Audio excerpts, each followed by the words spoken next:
Terus sudah sebutkan bahwasanya ketika pembukaan Undang-Undang 1945 ini tentunya banyak sekali tokoh-tokoh ulama, tokoh-tokoh agama yang hadir, dan mereka tokoh-tokoh agama Islam yang hadir itu mereka adalah Ahlus Sunnah wal Jamaah. Dan tentunya Ahlus Sunnah wal Jamaah ini harus dilestarikan. Waktu itu nggak ada yang namanya Wahabi atau Syiah dan yang lain sebagainya, tidak ada. Jadi, yang mana yang harus kita jadi patokan? Bahwasanya kalau orang-orang seperti ini tidak ada, ya, mengapa kita harus mengikuti mereka yang tidak berjuang dalam memperebutkan kemerdekaan bangsa Indonesia ini? Nah, tetapi kan ini gimana ini ya? Zaman sekarang ini banyak di antara pemuda atau aktivis atau kiai-kiai kita ini yang bersikap tidak peduli terhadap kondisi Ahlus Sunnah wal Jamaah di Indonesia ini. Nah, mungkin kita akan bertanya kepada Kiai Haji Idrus Romli.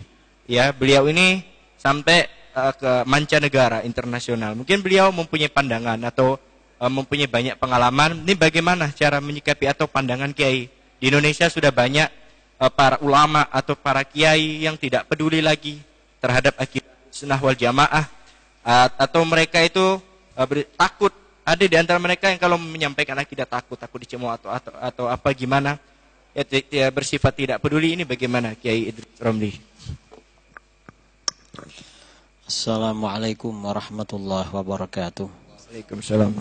Bismillah, alhamdulillah, wassalatu wassalamu ala rasulillah wa ala alihi wa sahbihi wa wala, amma ba'd.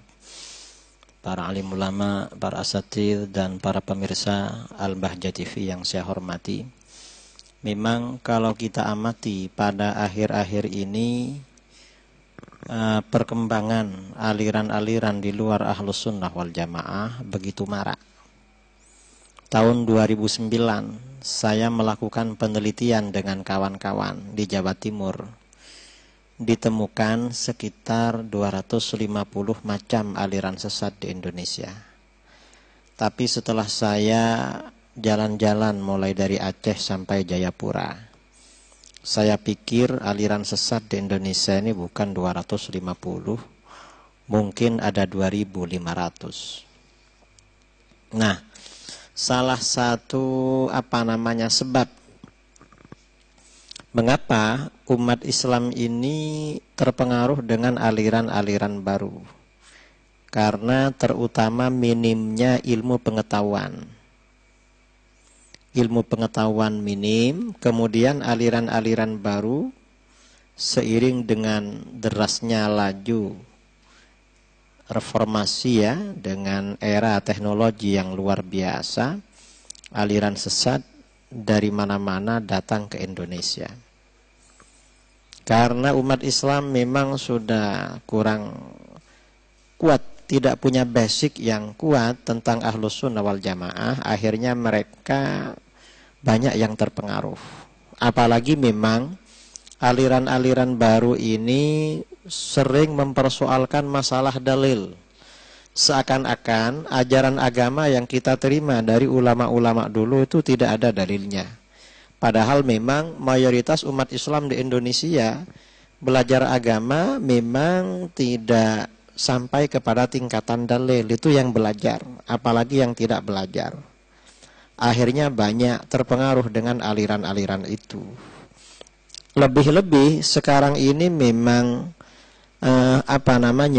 berbagai aliran berusaha menyebarkan fahamnya melalui sarana informasi yang sangat canggih seperti televisi, radio, internet, dan lain sebagainya. Nah, orang-orang yang memang jauh dari para ulama atau tidak punya basic yang kuat akidah Ahlus Sunnah wal Jamaah akhirnya terpengaruh. Nah, cara yang paling bagus untuk menghadapi ini, menghadapi aliran ini adalah melalui dua pendekatan. Pendekatan yang pertama apa? Yang pertama, kita harus memberikan pemantapan, terutama kepada orang-orang yang dianggap tokoh di tengah-tengah masyarakat, seperti para imam masjid, para tokoh masyarakat, para ustadz. Karena terus terang memang di mana-mana ini minim kesadaran dan pengetahuan mereka tentang akidah Ahlus Sunnah wal Jamaah serta dalil-dalil yang membuktikan kebenaran Ahlus Sunnah wal Jamaah. Karena pengaruh aliran-aliran di luar Ahlus Sunnah ini tidak hanya masuk kepada kalangan awam, tetapi juga masuk ke kalangan para pemikir, sebagian para ustadz. Nah, orang terpengaruh dengan faham di luar Ahlus Sunnah wal Jamaah, saya kira itu ada 3 macam. Tingkatan yang pertama, misalnya ya Wahabi. Orang ini terpengaruh Wahabi, tetapi tidak masuk Wahabi. Tapi walaupun tidak masuk Wahabi, orang ini beranggapan bahwa Wahabi itu aliran yang benar, sama benarnya dengan Ahlus Sunnah wal Jamaah. Karena itu orang ini tidak punya ghirah, tidak punya peduli untuk membela, mempertahankan Ahlus Sunnah wal Jamaah. Karena sudah berpandangan bahwa Wahabi sama benarnya dengan Aswaja. Apalagi memang Wahabi juga mengklaim, mengaku sebagai representasi dari Ahlus Sunnah wal Jamaah.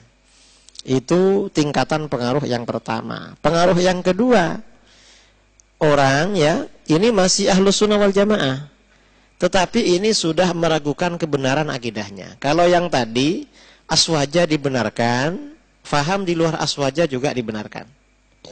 Ini yang pertama. Yang kedua, ini ragu dengan kebenaran Aswaja. Jangan-jangan Ahlus Sunnah yang keliru, mereka yang benar. Mengapa benar? Mereka ada dalilnya. Tapi orang ini masih bertahan di dalam Ahlus Sunnah wal Jamaah. Ini lebih bahaya lagi. Dan ini tidak sedikit dari kalangan kita ya, yang ketika berhadapan dengan orang Wahabi itu merasa minder atau aliran-aliran lain.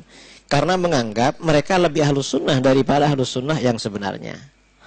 Ini yang kedua. Yang ketiga, orang yang terpengaruh dengan kelompok di luar Ahlus Sunnah wal Jamaah ini bukan hanya ragu-ragu, tetapi memang sudah langsung keluar dari Ahlus Sunnah wal Jamaah dan ikut terhadap aliran yang baru itu.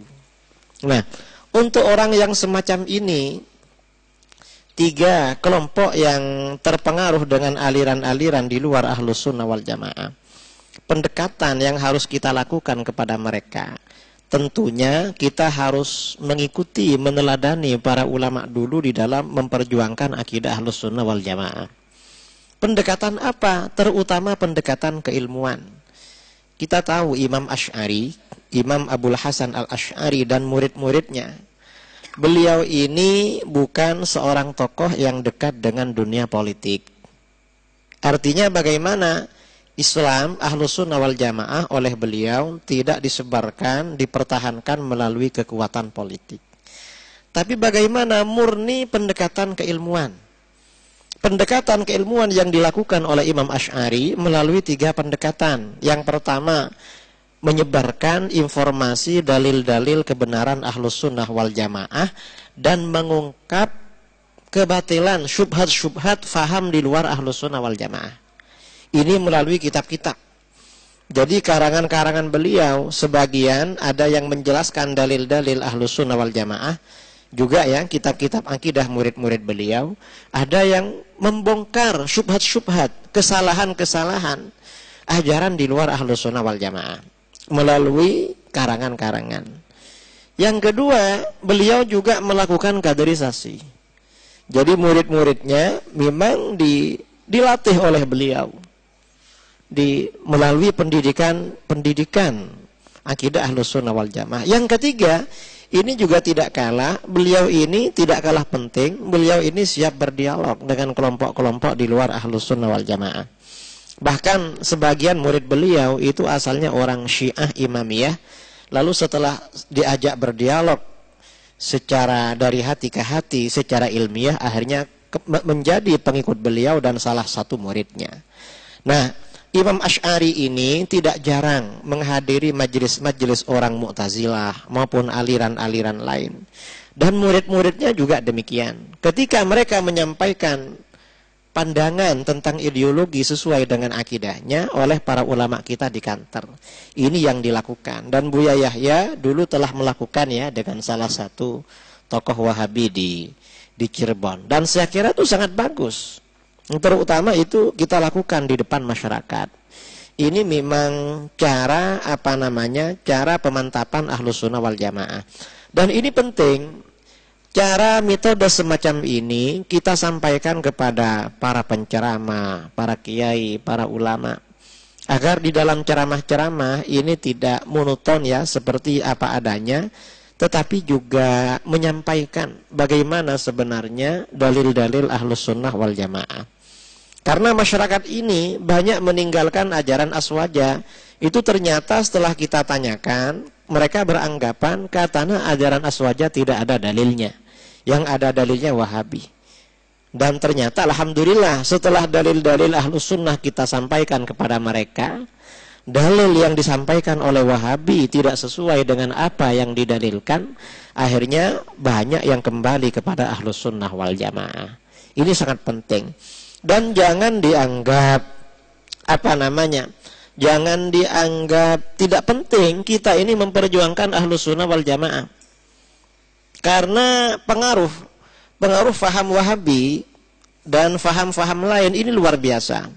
Contoh ya, dulu para kiai dulu, para mubaligh, kalau ada acara Maulid Nabi, baginda Nabi Shallallahu Alaihi Wasallam, biasanya di dalam acara-acara Maulid, para ulama ini di dalam ceramah menyampaikan tentang keistimewaan, tentang syama'il, khosois ya, tentang hal-hal yang luar biasa yang terjadi bagi baginda Nabi, juga para nabi yang lain alaihimus salatu wassalam.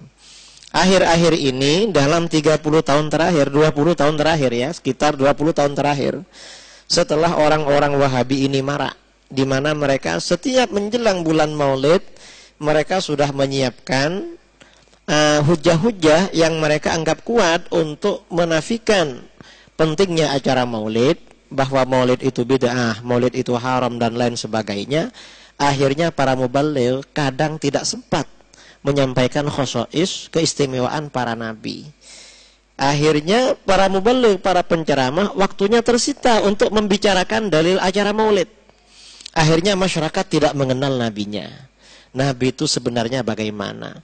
Karena masyarakat sudah tidak kenal keistimewaan Nabi sebenarnya bagaimana. Ada orang-orang ngaku menjadi Nabi, masyarakat kita mudah percaya.